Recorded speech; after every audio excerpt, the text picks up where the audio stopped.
वर्ष होतं 1990चं. अयोध्येला जायचंय, परंतु खिशात पैसे नाहीत. त्यावर एका कारसेवकाने स्वतःचा बैल 500 रुपयांना एका खाजगी सावकाराकडे गहाण ठेवला होता. डोकेवाडीतून त्यांच्यासोबत 11 कारसेवक अयोध्येला निघाले होते.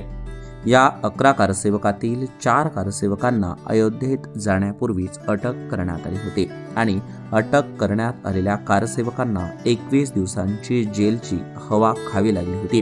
त्या 4 कारसेवकांमध्ये ज्ञानदेव वासुदेव पवार, वय वर्ष 16, विक्रम गोविंद डोके, अर्जुन सदाशिव आहेर, गोरख उत्रेश्वर खैरे या कारसेवकांचा समावेश होता.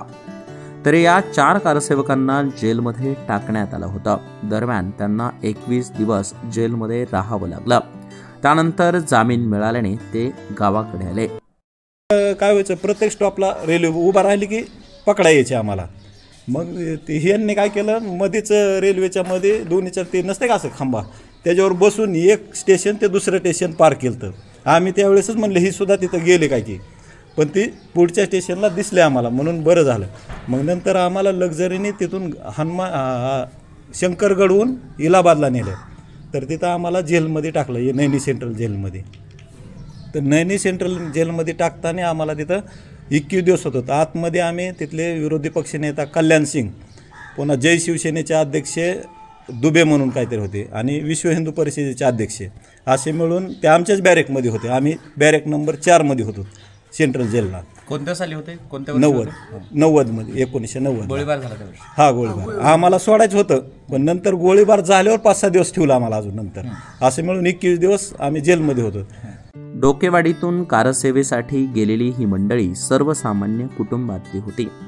त्यातील भगवान दगडू खैरे या एका शेतकऱ्याने अयोध्येला जाण्यासाठी पैसे नसल्याने स्वतःचा बैल एका खाजगी सावकाराकडे 500 रुपयांना गहाण ठेवला होता आणि ते अयोध्येला गेले होते.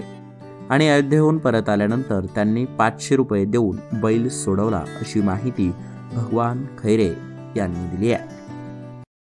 मी भगवान दगडू खैरे, डोकेवाडी, तालुका भूम, जिल्हा उस्मानाबाद. आम्ही कारसेवेसाठी 90 साली अयोध्येला गेलतो, पण ती जाण्याकरता माझ्याकडे पैशाचा अति प्रसंग वाईट असल्यामुळं मी बैल जे होता ते बैल गहाण घेऊन 500 रुपये घेऊन अयोध्येला सहभागी झालतो.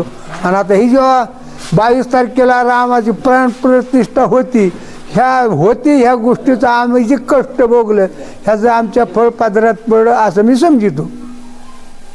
22 जानेवारी रोजी अयोध्या येथे प्रभू श्रीरामांची प्राणप्रतिष्ठापना करण्यात येणार आहे आणि त्याच निमित्ताने कारसेवकांनी आपल्या आठवणी जागवल्या आहेत. उदय साबळे, न्यूज 18 मराठी, धाराशिव.